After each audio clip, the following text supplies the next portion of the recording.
A teologia cristã está em harmonia, está de acordo com as escrituras judaicas? Eu vou falar aqui Tanar, mas eu estou falando das escrituras judaicas. A teologia cristã está em harmonia com as escrituras judaicas? Esse é o tema do nosso debate, hoje recebendo dois amigos, e eles vêm de fé diferente um da outra. Estou recebendo aqui mais uma vez o rabino Mihra Gamerman.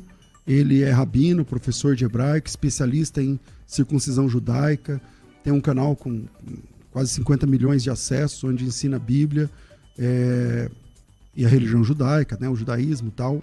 Além disso, é um cantor internacionalmente renomado, com vários álbuns, tendo suas músicas tocadas todos os dias nas rádios judaicas, em Israel.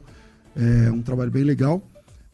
Última vez que ele veio participar do debate, o debate foi comigo, e aqui hoje veio para participar mais uma vez, hoje com o professor Tassos. Vou apresentar o professor Tassos já. Mihra, muito bem-vindo, muito bom te receber, meu amigo.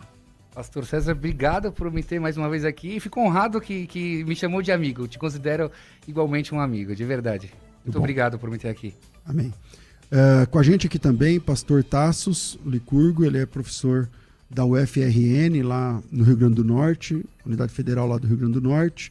É acadêmico visitante em várias universidades no mundo, autor de vários livros, fundador, presidente do Ministério da Defesa da Fé, também é advogado, também tem pós-doutorado em várias áreas, tanto da academia do direito, quanto da teologia, da ciência, e é fundador do Licurgo Academy e pastor da Igreja Defesa da Fé lá em Natal, no Rio Grande do Norte. Tassos, bem-vindo ao programa, mais uma vez, muito bom te receber, meu amigo. Pastor César, uma alegria muito grande estar aqui, cumprimento o rabino Mihra conheci hoje, uma alegria, e Deus nos abençoe a todos. Maravilha. E o Mihra tá aí agora com esse novo modelo, um chapéu, tal, o cara tá mais chique e tal. É assim. Eu vou começar com o Mihra, então, conforme os nossos sorteios que nunca aconteceram. É o seguinte, a teologia cristã, quer dizer, quando eu falo de teologia cristã, a forma como o cristão desenvolve, né, suas doutrinas, está em acordo com as escrituras judaicas. O cristianismo nasce no primeiro século e ele é egresso do judaísmo. Então, os primeiros cristãos, os primeiros professores, doutores, mestres do cristianismo eram judeus. Então, eles entendiam, inclusive o cristianismo é diferente do judaísmo nessa questão de proselitismo. O cristão quer ganhar mais pessoas, o judeu não. E ele ganhou mais pessoas explicando que a fé cristã tem razões dentro da escritura judaica. Como você vê isso, Mihra? Primeiramente, muito prazer, pastor. Independente do que a gente pensa diferente, continuamos amigos, né? Isso é importante também a gente deixar que os debates são exatamente, a gente debate ideias. Para mim, nada nas escrituras cristãs bate com o Tanar. Principalmente quando Jesus vem e diz, o homem é o senhor do Shabat, quando na Torá fica claro que o Shabat é um dos 10 mandamentos, e somente a Torá oral, a Torá rabínica, que Jesus foi criticado pela Torá oral, pela Torá dos nossos sábios. Somente lá está escrito que se uma pessoa tem um problema de saúde, então a saúde dela vem em primeiro lugar antes do Shabat. Então Jesus não poderia vir falar uma nova Bíblia, né, numa Brita Hadashá, o homem é o senhor do Shabat, a não ser que ele tivesse embasado na Torá oral, mas é a mesma Torá oral que refuta ele. Então, essa é uma frase para mim que apresenta muita inconsistência com o judaísmo. E também uma outra frase, ninguém vai ao Pai senão ao Filho. Em nenhum momento da história judaica alguém precisou de uma intermediação para chegar ao Pai. Todo mundo chegou ao Pai. Moisés chegou ao Pai, os profetas vinham diretamente ao Pai, não existia uma intermediação. Fica claro também nas cartas de Paulo que Jesus era um intermediador. E na religião judaica, intermediação esbarra em idolatria. Portanto, para mim, nas escrituras, as escrituras cristãs estão totalmente em desacordo com o Tanakh. Vamos lá, Tassos, vou fazer a mesma pergunta. A teologia cristã está em acordo ou desacordo com as escrituras judaicas? Antes de colocar o ponto, eu só chamo a atenção um detalhe muito importante que o Rabino falou. Jesus de Nazaré nunca disse que ninguém vai ao Pai senão por ele. No Evangelho de João, no capítulo 14, no verso 6, as escrituras dizem, Jesus dizendo: eu sou o caminho, a verdade e a vida, ninguém vem ao Pai senão por mim. Isso porque Jesus não é intermediador, Jesus é o próprio Deus encarnado. Lá no Evangelho de João, no capítulo 1, verso 1, as escrituras dizem, no princípio era o Logos. O Logos estava com Deus, o Logos era Deus. No Evangelho de João, no capítulo 1, no verso 14, esse Logos, as escrituras dizem, toma carne e tabernacula entre nós. Então Jesus ele não é um profeta, ele é o cumprimento das profecias. É o Logos sobre o qual a filosofia grega se debruçava durante séculos e séculos, que encarna e vem entre nós. Jesus não é, no cristianismo, um intermediário entre o homem e Deus. Jesus é o próprio Deus encarnado. Isso é cristianismo, que diferencia o cristianismo das outras visões de mundo. No que diz respeito ao tema, em especial, eu diria que Jesus é a chave interpretativa de todo o Antigo Testamento. E eu peço licença para me referir a Tanakh por Antigo Testamento, assim que nós falamos das escrituras do Antigo Testamento, embora tenha 39 livros, é uma divisão maior, que traz, inclusive, uma correspondência muito interessante com o livro de Isaías. A Bíblia são 66 livros, 39 do Antigo Testamento, 27 do Novo, escritos por cerca de 40 autores, 31 dos 40 autores escreveram 39 do Antigo Testamento e 9 dos 40 escreveram os 27 do Novo. Então são 66 livros nas Escrituras, que nós olhamos para Isaías, são 66 capítulos. E é interessante, se nós olharmos os 39 primeiros capítulos de Isaías, fala exatamente da libertação da nação de Israel dos outros povos. E quando nós entramos no capítulo subsequente ao 39º, que representaria o início do Novo Testamento, o título é O Senhor Vem. Então, até mesmo nessa divisão, você tem uma correlação imediata do Antigo Testamento com as Escrituras, sem falar de outros temas. Por exemplo, no dia da queda, está em Gênesis 3, Gênesis 1, Gênesis 2, é uma comunhão muito boa entre o homem e Deus. Em Gênesis 3 tem a queda. Em Gênesis 3, no capítulo 3, no verso 21, as Escrituras dizem que o Senhor veio e vestiu de pele Adão e sua mulher. Então, isso daí é uma passagem muito interessante, mas se nós olharmos pela lente interpretativa de Jesus de Nazaré, toma uma dimensão muito maior, muito mais profunda, muito mais bela, porque nós estamos vendo ali que o que houve ali foi um sacrifício animal, aquelas peles não eram artificiais. Então, Adão e Eva, em Gênesis 3, 21, ficou estupefato, boquiaberto, impressionado, diante do sacrifício de um animal, que aponta já ali, no dia da queda, para a realização plena desse sacrifício, que é quando Deus vem como Cordeiro perfeito para morrer em nosso lugar. Então, todas as passagens do Antigo Testamento, e nós podemos falar sobre elas, podem ser interpretadas de forma mais plena, mais bela e mais profunda, pela lente interpretativa, ou, se o senhor me permite, pela lente hermenêutica, que é Jesus Cristo. Ok. Mirra. Ficou de você me responder. Eu, na questão de intermediador, Paulo sim escreve nas cartas intermediador, que Jesus é intermediador. É que eu não sou especialista de Novo Testamento, mas já li. E sim, Paulo deixa claro que Jesus é um intermediador, que para nós da religião judaica é um problema. Você não pode intermediar. Nós falamos diretamente com Deus. Então, para mim, isso é uma questão de sustentabilidade numa religião. E a questão do o homem é o senhor do Shabat. Isso não dá para dizer que o homem é o senhor do Shabat. Isso é 10 mandamentos. Como que o cristianismo explica o homem é o senhor do Shabat? Você vê outras alternativas que eu estou dizendo em relação. Eu estou falando que Jesus é a chave interpretativa do Antigo Testamento. O tema do debate é o Novo Testamento, a teologia cristã está de acordo com o Antigo Testamento? O que eu estou lhe mostrando é que o Novo Testamento não só está de acordo, como dá ao Antigo Testamento uma profundidade, beleza e amplitude maior que é inimaginável se nós não olharmos para o Antigo Testamento pela lente do Novo Testamento. Esse é o tema. Se formos para Noé, por exemplo, o exemplo de Noé. A segunda epístola de Pedro fala que Noé é o primeiro pregador. Então nós podemos entender a história de Noé, né? Lá em Gênesis, no capítulo 6, no verso 11, inclusive, diz que Deus julgou a maldade do mundo porque estava cheia de violência. Aliás, em hebraico... Hamas. E estava cheia de Hamas e Deus julgou a maldade do mundo. E como é esse julgamento? É o seguinte, Noé passa a proclamar para a humanidade o seguinte: olhe, Deus julgará a maldade do mundo, mas para que você não seja destruído juntamente com o julgamento que eu farei da maldade do mundo, aqui está a saída. Você deve estar na arca. Aqueles que estiveram na arca estavam a salvo da destruição decorrente do julgamento que Deus fez da maldade do mundo. É interessante que o Novo Testamento, quando olha para isso, diz, olha, nós somos Noés da contemporaneidade e Jesus é a nossa arca. O apóstolo Paulo, ele se refere dessa forma a Cristo, e isso me chama a atenção, porque nós aprendemos no cristianismo que Jesus está em nós, mas o apóstolo Paulo diz, nós estamos também em Cristo, fazendo uma alusão direta à expressão da arca. A arca é um trailer para o filme completo, perfeito, belo e pleno que se dá em Jesus Cristo e assim em diversas partes do Antigo Testamento. Vamos lá. Bom, eu me apego às várias cartas de Paulo que ele fala Deus e Jesus Cristo, quer dizer, na visão dele, para mim, não é Deus e Jesus são duas coisas, e os próprios profetas, Oséias 11:9 fala, Ani Kiel Veloish. Eu sou Deus, eu não sou homem. Aqui, o fato de fazer um homem, ele encarnou Deus, para nós isso é idolatria.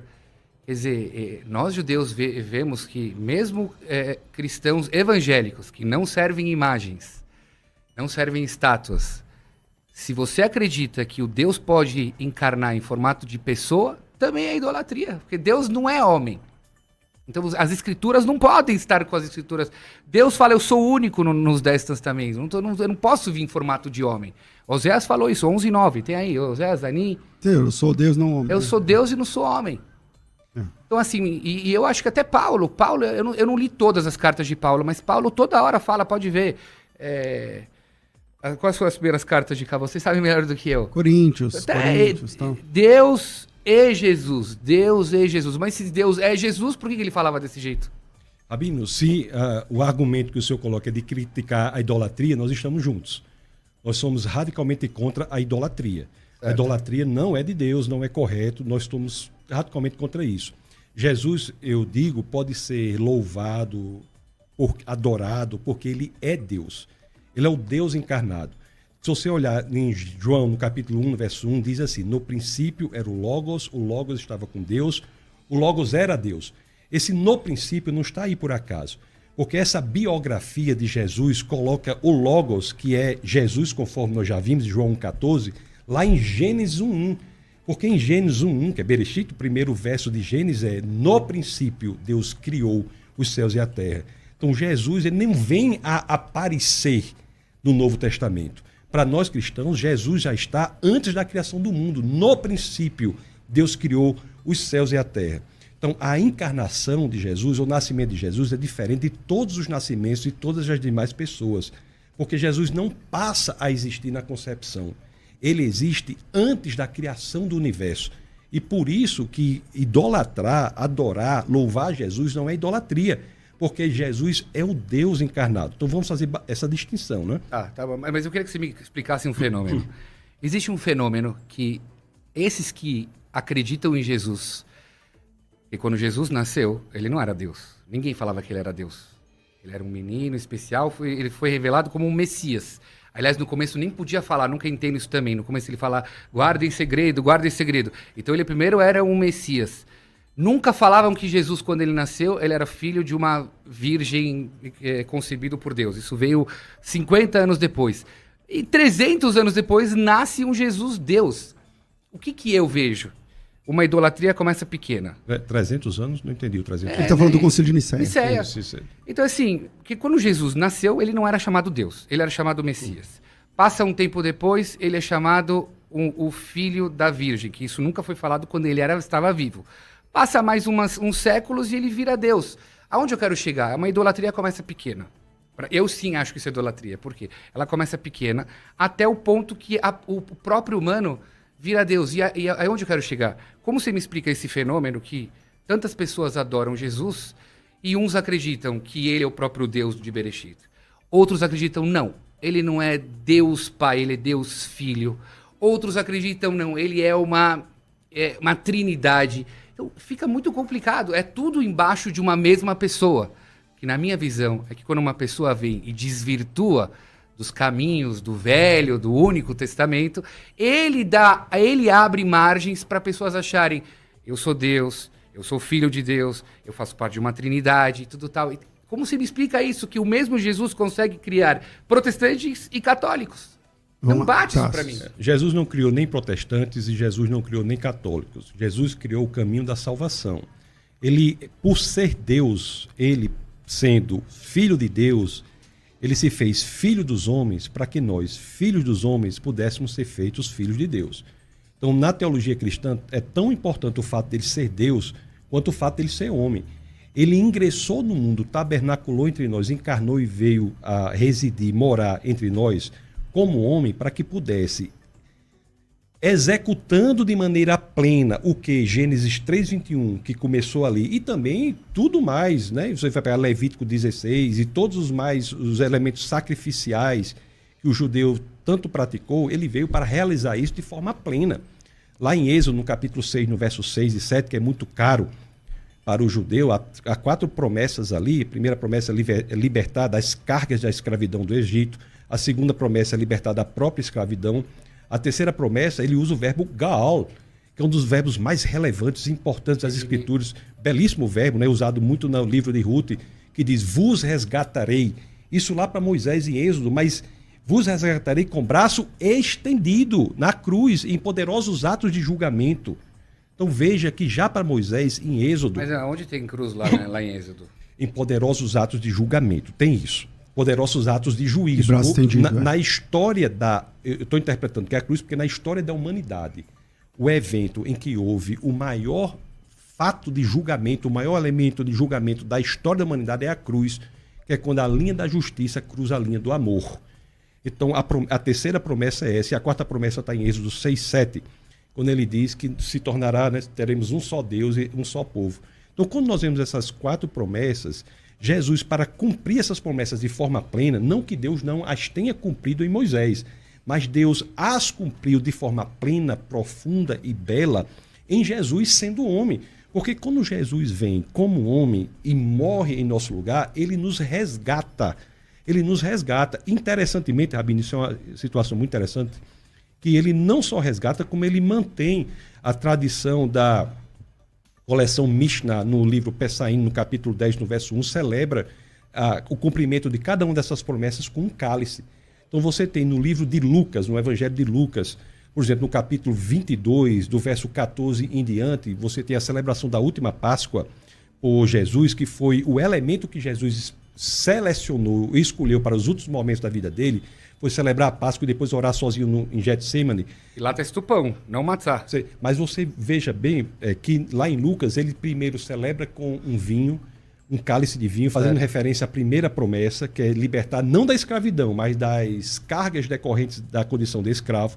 Na segunda promessa, no segundo vinho, que é uma libertação muito mais profunda, que não é apenas libertar das cargas decorrentes da escravidão, mas libertar da própria servidão, da própria escravidão. Lá em Lucas registra Jesus dizendo, esse é o cálice da nova aliança. E a terceira promessa que Jesus consegue na cruz, que é Gaal. O que é Gaal? É Deus dizer assim, eu pagarei o preço que for necessário para comprar você de volta para mim, você que já era meu e foi alienado a outrem. Fazendo uma analogia perfeita com a questão das terras no livro de Ruth, por exemplo. Então Jesus vai e paga o preço que é necessário para comprar de volta para si o que já era dele e foi alienado a outrem. E é muito interessante, isso aí é um fato muito curioso, que nós fomos para outra biografia de Jesus, que é o Evangelho de João. João, no capítulo 19, no verso 28, Jesus diz uma coisa lá nos últimos momentos da vida dele que eu nunca entendia, porque ele diz assim, para que as Escrituras se cumprissem, Jesus disse, tenho sede. Ele podia até estar com sede mesmo, mas as Escrituras não dizem que ele disse, tenho sede, porque estava com sede. A causa de Jesus ter dito, tenho sede, de acordo com o biógrafo João, foi para que a Escritura se cumprisse.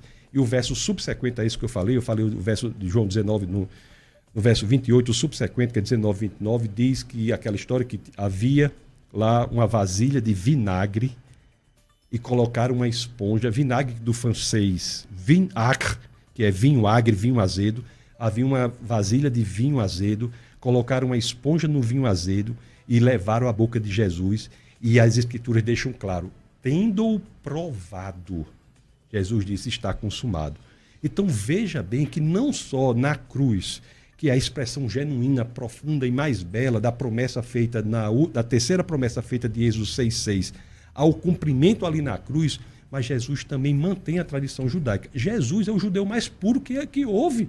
Okay. Jesus, no Sermão do Monte, eu preciso de uma explicação. Eu preciso de uma explicação assim. Você falou de Êxodo, eu não posso concordar porque isso é tudo totalmente interpretativo. Em Êxodo não tem nada de cruz.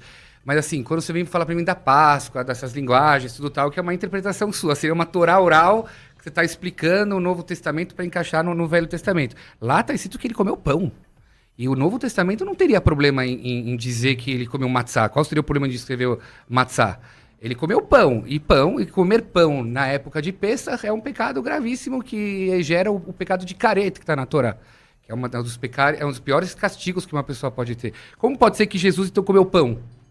É que o Novo Testamento é grego, né? Em hebraico, matzah, lechem, são palavras diferentes. Certo.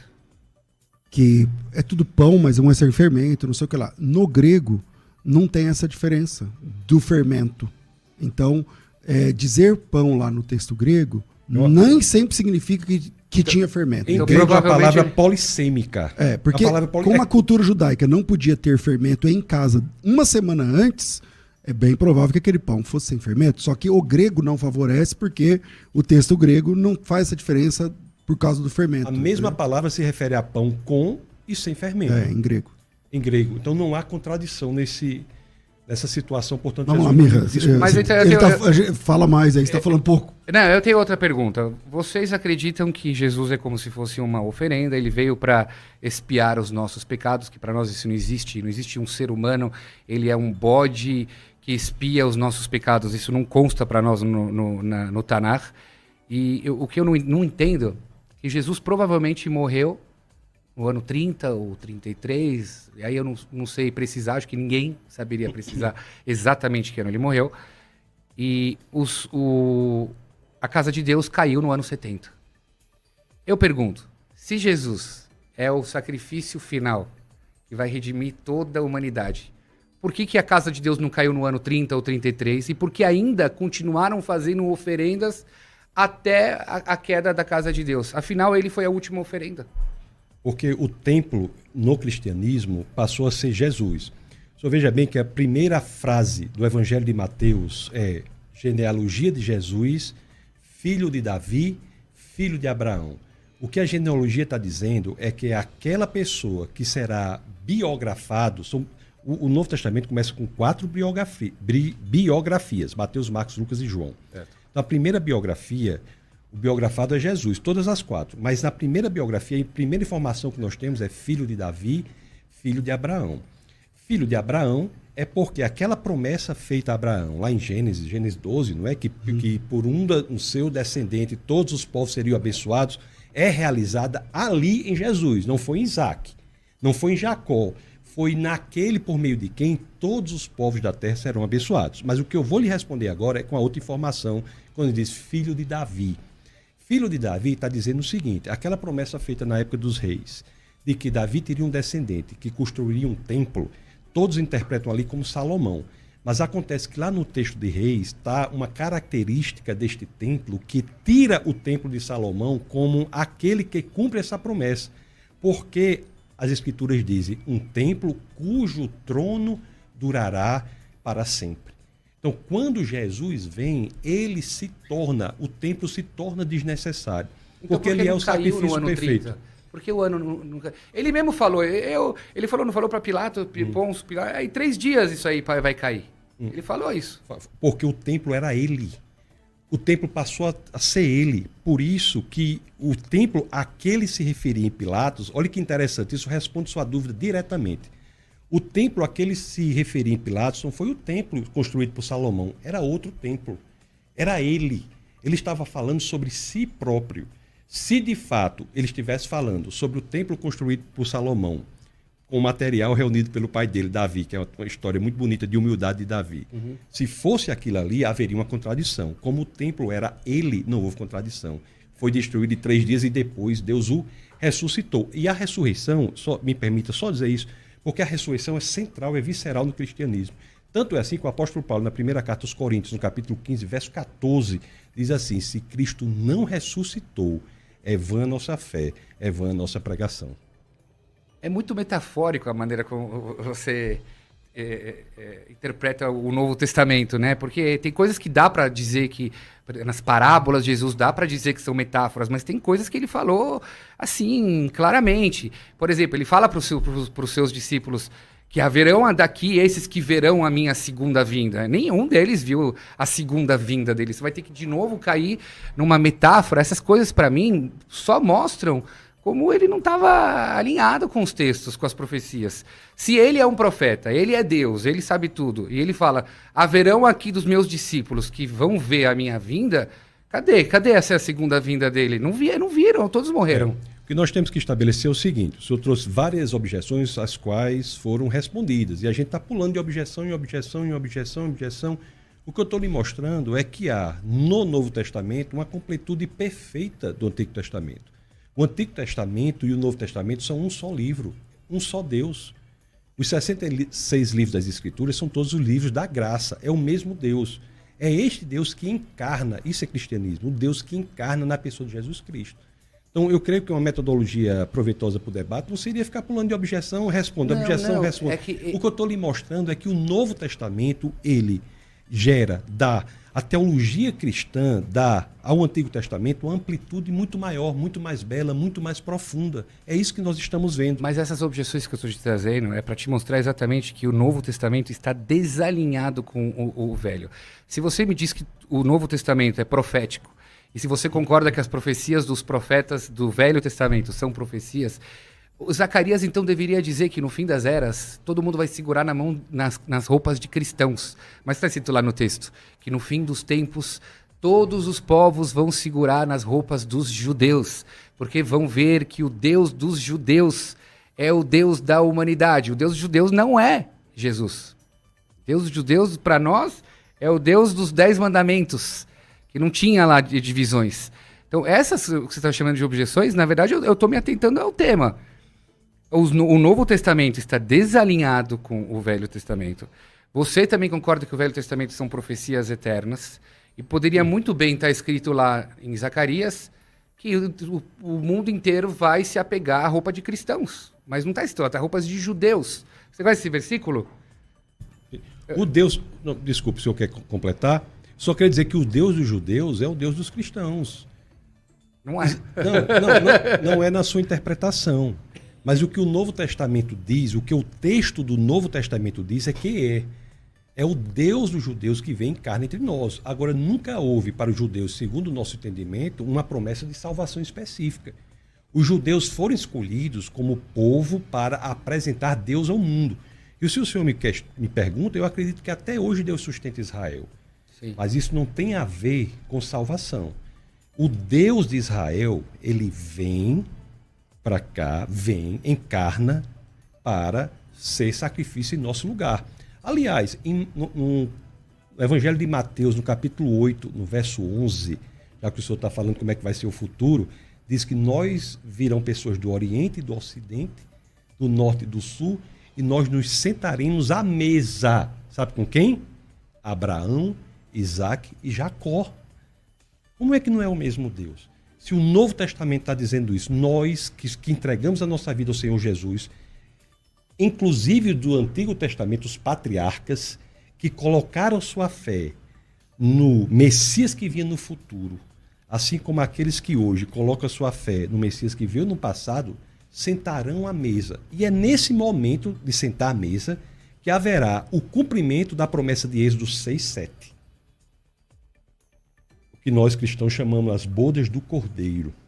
Então, é o mesmo Deus. Abraão, Isaac e Jacó, o Deus de Abraão, Isaac e Jacó é o Deus que é revelado plenamente na pessoa de Jesus Cristo. Mirra. Eu me incomodo que o Novo Testamento use Abraão, Isaac e Jacó, porque, para mim, quando eu leio a história de Abraão, Isaac e Jacó, eu não vejo Jesus. Quando você me coloca Jesus nesses textos... a Trindade está aparecendo lá para Abraão depois que ele fez essa circuncisão. Deus apareceu lá na hora que foi vestir Adão e Eva, tudo tal. é muito driblado, é muito metafórico. Não tem em nenhum lugar Jesus fala, Bereshit é o Jesus. Não tem nada de Jesus no Bereshit, não tem nada de Jesus na hora de vestir Adão e Eva, não tem nada de Jesus naqueles 3 anjos. Isso é uma colagem do mundo da igreja para tentar casar os textos do Novo Testamento com o Velho Testamento. Eu sugeriria aos cristãos, fiquem com o Novo Testamento, deixem os judeus com os velhos, com o Velho Testamento. E tá tudo bem, porque para nós isso não casa. Deveria estar muito mais claro no Velho Testamento as interpretações que você está falando. Rabino, mas veja bem, o Velho Testamento não pertence só aos judeus, não. O Velho Testamento é um livro cristão. É isso que tem que ser entendido. Não é que o cristianismo trouxe um livro que é dos judeus, não. O Velho Testamento, para nós, é um livro cristão. É Deus se revelando desde o primeiro livro até o 66º. Nós não devemos nada em termos de emprestar livro a judeus ou nada disso. Então, assim, não é de se dizer, como eu dissesse assim, eu sugiro aos judeus que leiam o Novo Testamento, porque vai ler o documento completo. Está lendo só pela metade. Então, entenda bem, o cristianismo não é algo que veio depois do judaísmo, no sentido de que Jesus estava antes da criação do mundo. E aqui eu peço a licença poética que o senhor vai me dar para usar o termo antes, quando nem o tempo existia, né? Porque sem tempo a gente não poderia usar antes, durante nem depois, não é verdade? Mas Jesus é o Logos. Não só é o Logos, como também é aletheia. A filosofia grega se debruçou sobre esses 2 termos durante séculos e séculos. O Logos, o fundamento, a razão de ser de todas as coisas, e a aletheia, que tem na mitologia platônica a origem da palavra grega, que quer dizer a verdade primeira. Lá em João 14,6, diz Jesus, eu sou o caminho, a verdade e a vida. Esse verdade aí é a tradução para o português do grego aletheia. Vida zoe, caminho Rhodes. Eu sou Rhodes, aletheia e zoe, fazendo referência direta à intelectualidade da época. Isso é muito interessante também, porque o Evangelho, a biografia de Jesus, ele se expõe para a intelectualidade da época. Ele não se esconde, ele se expõe à investigação. E outra coisa, viu? Depois nós podemos falar que o Novo Testamento é o livro mais confiável que existe na história da humanidade. Está cheio de contradições. Depois do intervalo, aí eu volto com o Mirra, tá bom? Então segura aí, Mirra, rapidinho. A gente vai para o intervalo e a gente volta já. Volta com o nosso programa de debates aqui da Rádio Unidade FM. E hoje estamos aqui com um pastor cristão e um rabino judeu. E o tema é: a teologia cristã está em harmonia, em acordo com as escrituras judaicas? Para o cristianismo sim, para o judaísmo não. E aí eu fiz aqui um intervalo rapidinho para voltar já para o Mirra. Vamos lá, Mirra. Me permite ter uma questão para o pastor César, uma dúvida. É possível, eu acho, né, ter o pastor judeu e o rabino cristão, não é, hoje em dia? Não. Boa questão. Pode existir. Não. Cara, depois tem até rabino. Bom, deixa eu ficar quieto, vai. Eu sei que o mundo tá de ponta cabeça, mas... Não sei se chegou nesse ponto. A conta não fecha, gente. Rabino, ainda bem que aqui é o pastor cristão e o rabino judeu, deu? Vamos lá. Mas vamos lá, eu não consigo aceitar as suas palavras quando você diz que o cristão não deve nada para o Velho Testamento em relação aos judeus, que a palavra é a mesma para todos. Não dá, né? A Bíblia toda hora diz mandamentos para Benei Israel, o povo de Israel. Todo o conceito de Shvatim, as tribos, que são passadas de pai para filho. Que, aliás, esse assunto de Shvatim é que coloca em um grande xeque com relação à genealogia de Jesus, que tem 2 genealogias de Jesus, que você não consegue nem dizer de que tribo ele é, e você sabe muito bem que está claro nos versículos que Mashiach tem que vir da tribo de Judá, ser descendente do rei Davi, aí dizer que ele é concebido por Deus e ao mesmo tempo ele é sim da tribo de Judá. Deus não é Qual o problema da genealogia? Qual é o problema? Então, você acredita que Jesus nasceu do Espírito Santo? E Maria. Certo. Então ele não é da tribo de Judá, porque Deus não é tribo. Mas Maria é de que linhagem? Maria é judia. Sim, a descendência de Lucas é sobre Maria. Mas a Torá diz claramente, e aqui a gente já vai ver que não bate com a Torá, que as Shvatim, as tribos de Israel, são passadas de pai para filho. É por isso. Lemishpechotam, lebeitavotam, as famílias são passadas de pai para não o ventre judaico é passado pela mãe. As tribos são passadas de pai para filho. Isso faz a Torá ser dos judeus, sim. É pai, filho, que são das mesmas tribos. O ventre judaico tem que ser da mãe. E isso coloca em um grande xeque quem foi Jesus. Porque se ele é concebido pelo Espírito Santo, Deus não é judeu e Deus não pertence à tribo. O senhor quer que eu esclareça essa questão, que é muito importante que o senhor trouxe? Sim. Assim, primeiro, muito do que eu falei aqui foi escrito por judeus. Então, se é para ser judeu, Paulo era judeu. E todos desvirtuados, para nós todos desvirtuados. Mas ele poderia ser que esses judeus dissessem o mesmo do senhor. Eles são judeus. Eu acho que Paulo foi aluno de Gamaliel, que era neto de Hilel, o fundador da maior escola judaica de todos os tempos. Então, assim, eu estou falando aqui de coisas que judeus disseram. Eu sei, mas os judeus disseram que Paulo foi um mina. Sabe o que é mina? Ele foi um cofer. Ele saiu do caminho. Alguns judeus, outros não. Né? Outros entenderam que o judaísmo e cristianismo eram a mesma coisa. Porque o Antigo Testamento e o Novo são um só. E quando eu disse que não devemos nada ao Antigo Testamento, preste bem atenção. Porque foi diante da sua sugestão de que os cristãos abandonassem o Antigo Testamento e se detivessem apenas ao Novo. Eu não considero isso respeitoso, assim, não que o senhor fez desrespeitosamente. O que eu quero dizer é que o texto, o judeu não é detentor. Quem pode ler o Antigo Testamento não é só o judeu. Não, isso eu não falei. Todo mundo pode. E isso, porque nós cristãos entendemos que o Antigo Testamento é um livro cristão. É isso que eu estou lhe dizendo. Então por que vocês não cumprem as 613 mitzvot? Cumprimos em Cristo Jesus e nem o Senhor cumpre, porque não existe mais templo. É verdade. Então a gente cumpre todas que dá. Então estamos no mesmo ponto. Nem eu cumpro. Agora, eu cumpro em Cristo Jesus e o judeu não tem como cumprir. Porque em Cristo, a lei é como Moisés. Aponta a promessa, mas não é capaz de entregá-la. Josué é como Jesus, entrega a promessa. Em Jesus, a promessa foi entregue. As leis, elas são resumidas. As 613 leis são resumidas para 10 no 10 mandamentos que apresentam Deus. O processo de santificação é a busca da lei. Quando a lei diz assim, não mentirás, é porque Deus é a verdade. Quando diz não adulterarás, porque Deus é fiel. Quando diz não roubarás, porque Deus é confiável. Nós cumprimos. E Jesus, no Evangelho de Mateus, no capítulo 11, no verso 27, ele reduz ainda mais, quando questionado qual é o maior dos mandamentos. Ele diz, amar a Deus com toda a sua alma, seu coração e o seu entendimento. Está errado. É errado da perspectiva do Antigo Testamento, mas o Deus encarnado tem autoridade para fazer isso. Então, dizer que Jesus não pode fazer, é colocar a consequência, a conclusão nas premissas. Não se pode dizer que Jesus não pode dizer isso, porque ele é o Deus encarnado. Okay. Então há um resumo. Porque o mesmo Deus que aparece para pelo menos 3 milhões de pessoas, é o que a gente pode dizer, é os 600 mil homens, se você considerar mulheres e idosos, é a contagem que está na Bíblia.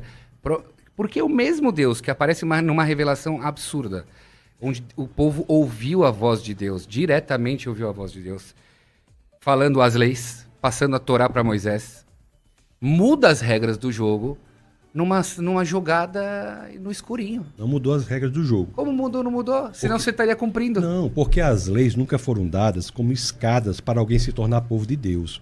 As leis foram dadas para um povo que já era o povo de Deus. A lei foi dada para um povo que havia atravessado o Mar Vermelho sem sequer molhar os pés, que havia sido miraculosamente alimentado no deserto. A lei não é para se tornar povo de Deus, mas é para cumprir, porque se é de Deus. Isso aqui está para nós hoje. Nós buscamos a lei como um processo de santificação, mas ela é inservível para a salvação. A salvação se dá em Cristo Jesus. Então, a lei não é desimportante, não está revogada, e nem Jesus disse isso. Jesus diz, eu vim para cumprir, não para revogar a lei. E a lei para nós não revogou. Quando ele vem e fala assim, não é importante o que coloca na boca, mas sim o que sai da boca. Pode ser muito bonita a frase, temos que tomar cuidado com o que a gente fala, mas dizer que não é importante o que a gente coloca na boca, Moisés falou que é sim importante o que a gente coloca na boca, que tem certos alimentos que não pode, certos animais que não pode. Então, para mim, isso é sim revogar a lei. Você rasgou a lei de Moisés. Jesus, ele coloca a lei num nível muito mais difícil de se cumprir, na realidade, em vez de revogar. No Sermão da Montanha, Jesus diz assim, não é adulterar, é pensar em adulterar. ele vai para o epicentro, o centro da lei, o ponto mais profundo da lei e busca o coração. Na realidade, cumprir a lei em Jesus é muito mais difícil. Porque não é adulterar. Para o judeu pode pensar em adulterar 1000 vezes, não é pecado. Verdade. Mas se ele adulterar, porque o judeu é muito mais uma ortopraxia. A prática é muito importante. E para o cristão também, mas não como causa de salvação. Então, Jesus, em vez de revogar a lei, colocou a lei num nível muito mais difícil de cumprimento. Porque ele disse assim, olhe, não é adulterar apenas, é pensar em adulterar. Coloca a lei no coração, ele vai para o centro da lei. Mas aí não é humano. Aí não é humano. Quando Deus fala, vamos lá. Não é humano como assim? Eu vou te explicar. Fazendo uma analogia a isso que você falou, pensar em adulterar, porque humanos pensam em adulterar. Somos humanos, vamos lá. Todo mundo tem tentações. E tal, né? O próprio Deus no Velho Testamento também falou, amarás ao próximo como a ti mesmo. Todos os nossos sábios da Torá oral dizem, é impossível amar o próximo como a ti mesmo. E se eu amasse o próximo como a mim mesmo, quando eu compro um iPhone para mim, eu compro para você também. Eu amo você como a mim. Ninguém ama o próximo como a si mesmo. Veio o Rabi Akiva, século I, e disse, quando a Torá disse, ame ao próximo como a si mesmo, a Torá está dizendo o seguinte, não faça para o próximo o que você não gostaria que fizesse para você. Aliás, Jesus também falou isso, mas eu me incomodo que Jesus não trouxe, não o Rabi Akiva viveu o século I, mas não trouxe sábios anteriores, como Hillel, que já tinha falado isso, que aliás eu me incomodo muito no Novo Testamento, que Jesus não respeita a hierarquia. Poxa, todas as frases bonitas que ele falou já está em Provérbios do Rei Salomão, Hillel falou, Hillel veio antes que ele e tudo tal, mas tudo bem, isso é em parênteses. O que eu quero dizer? Isso que você falou agora de relação a não adulterar com o pensamento não é humano. Então, quando ele falou isso, ele rasgou a Bíblia. Não é humano, por isso nós precisamos de um Salvador. Por isso nós precisamos de um Salvador. Como também, mesmo que ele não trouxesse para esse nível profundo do coração da lei, mesmo mantendo o entendimento da lei como os judeus a mantêm, também não é possível de cumprimento. Claro que é. Ah, é? Assim, quando você estuda a Torá oral... Como é que nós vamos cumprir a lei se nem templo tem, Rabino? Ora, mas os nossos sábios explicam que todo o tempo que não tem os sacrifícios, realmente, eu não estou pecando por nada que eu não estou fazendo os sacrifícios. Quando o templo voltar, eu vou voltar a fazer essas leis. São os sábios, mas não está na lei. Isso é uma interpretação metafórica, muito, como o senhor está dizendo, muito superficial. Não é metafórica. Também na própria diz no Velho Testamento, fala, quando vocês chegarem à tua terra e vocês conquistarem a terra, ou seja, tem leis que estão bem claras ao momento de conquistar a terra. Quando vocês tiverem a casa, então não tem. Tem leis lá que quando eu tenho terra, então eu tiro a terumá, o dízimo para o Cohen. Eu não tenho terra, eu não tiro a terumá. Eu não tenho condição de tirar a terumá, eu não tiro a terumá. Essas são várias dessas leis que pessoas acabam não fazendo. Mas a lei do Shabat, eu posso fazer. Como vem Jesus e fala, eu sou o senhor do Shabat. Para ele falar isso, ele teria que trazer os sábios da Torá oral que condicionam... Ele teria de ser Deus para dizer isso, ou lunático. As duas coisas. Então, eu perdoo os seus pecados. Se é para fazer esse milagre aí, é isso o problema? Tá. Aí eu te perguntei por que o mesmo Deus que apareceu para 3 milhões de pessoas não apareceu nessa segunda vez para todo o povo de Israel. Falar, vem cá, eu estou fazendo um recall e estou revogando a lei porque mudou. Ele não revogou a lei. Mas revogou. Não, Jesus diz o contrário disso. Eu não sei onde é que o senhor está lendo isso. Vamos porque lá. Jesus diz o contrário. Pela Torá pode divorciar? Jesus disse, eu não vim revogar, eu vim cumprir a lei. Mas eu não vim abolir a lei. Pela Torá pode divorciar? Claro. Pode. E Jesus falou não, é um homem, é um casamento Não, Jesus não disse que não pode. Ele não falou a palavra não pode, mas ele questionou um assunto que é claramente básico na Torá, que um homem que não está satisfeito com a sua mulher, ele dá para ele um sefer escrito, que é um gueto, é um divórcio. Antes do cristianismo, era barbárie. Era o quê? Era barbárie. Jesus eleva a condição da humanidade em várias áreas. Em várias áreas. As universidades foram criadas em sua maioria como escolas cristãs. Não é? O senhor sabe, Harvard, Princeton, Yale, Cambridge, Oxford foram criadas como escolas cristãs. O lema original da Universidade de Harvard é verdade para Cristo e a igreja. O casamento como instituição vem da visão judaico-cristã. Então, fora disso é barbárie. Então não tem, pelo contrário, ele eleva a condição moral da humanidade. A questão da mulher samaritana eleva a condição da mulher. Mesmo os judeus, que entre os povos da antiguidade era o que era o mais moral, não chega a esse nível de elevação da condição de dignidade da mulher como Cristo inaugura no evento do advento na situação da mulher samaritana. Não, Você pega... Desculpa, você estava falando que Jesus enaltece a mulher. Jesus chama a viúva a partir de 60 anos. E na Torá, a viúva é viúva. Então, nesse caso, ele está desprezando a mulher. Tem uma idade Jesus não mínima escreve de isso? viúva? Não, é que assim, você está citando Paulo, mas calma aí, é que assim, Paulo ele fala num contexto que é assim, ó, a ajuda financeira da comunidade é para a viúva que não... É o que está escrito lá no texto. Deixa não seja escrita... Não seja escrita viúva com mais de 60 anos. Jesus não dá um limite. Para nós que seja com 10 anos. Viúva é a... Mas vocês não pagam a viúva. Rabino. Paga? Como não? Não, César, Rabino. Como não? Não. Como não? Você sabe quantos Mosdot, quantas instituições César, tem para ajudar viúvas? A questão é... Em São Paulo, no mundo todo? Jesus não diz que só é viúva a mulher que perde o marido e tem 60 anos, não. Jesus diz que perdeu o marido é viúva, da idade que for. Agora, eu queria trazer uma questão, não sei se é possível, de confiabilidade do Novo Testamento, que isso é muito importante. Os judeus foram centrais, importantíssimos na manutenção do texto do Antigo Testamento. Isso aí é uma coisa... A gente já vai encerrar belíssimo, perto, mas só queria dizer uma coisa, se o senhor me permite. O Novo Testamento é o livro mais confiado da Antiguidade. Se nós abrirmos em Lucas, no capítulo 3, no verso 1, nós vamos ver várias alusões ali, que era o sacerdote, o rei, não sei quem, que dá o ano 29 depois de Cristo. Sem falar disso, hoje o número de cópias do Novo Testamento é impressionante. Há 5.686 cópias do Novo Testamento escrita em grego, na mão do ser humano. Se nós formos comparar isso com outros livros da Antiguidade, é impressionante. Pastor, mas todos diferentes. Você não vai achar quantidade de livros tão diferentes como o Novo Testamento. Em 99,5% das 5.686 cópias, eles são absolutamente idênticos. A discrepância é de 0,5%.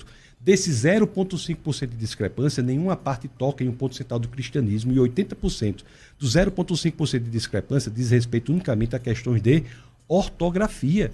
E essa quantidade de texto é em grego. Se nós formos pegar textos do Novo Testamento para outras línguas, em vez de 5.686, nós passamos para 25 mil cópias. Se todas as cópias do Novo Testamento fossem destruídas, nós conseguiríamos reconstituir todo o Novo Testamento unicamente pelas citações que fizeram os pais da igreja, à exceção de 11 versos. Então é algo inimaginável. Para o senhor ter uma ideia, o segundo livro nessa corrida de cópias, digamos assim, é um livro central para a civilização mais inteligente que já viveu sobre o planeta, que foi a civilização da Grécia Antiga, com 643 cópias.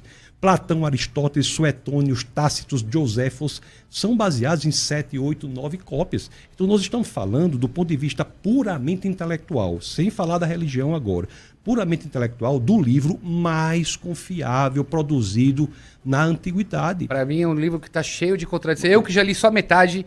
Uma hora fala que Jesus batizava, outra hora fala que não, eram os discípulos que batizavam. Um livro, que é um evangelho, fala que tinha 3 mulheres que viram ele saindo, abrindo a pedra. Outro livro fala que foi só uma. Outro livro fala que foi 2. Mas, Rabino... Isso é uma Bíblia, gente.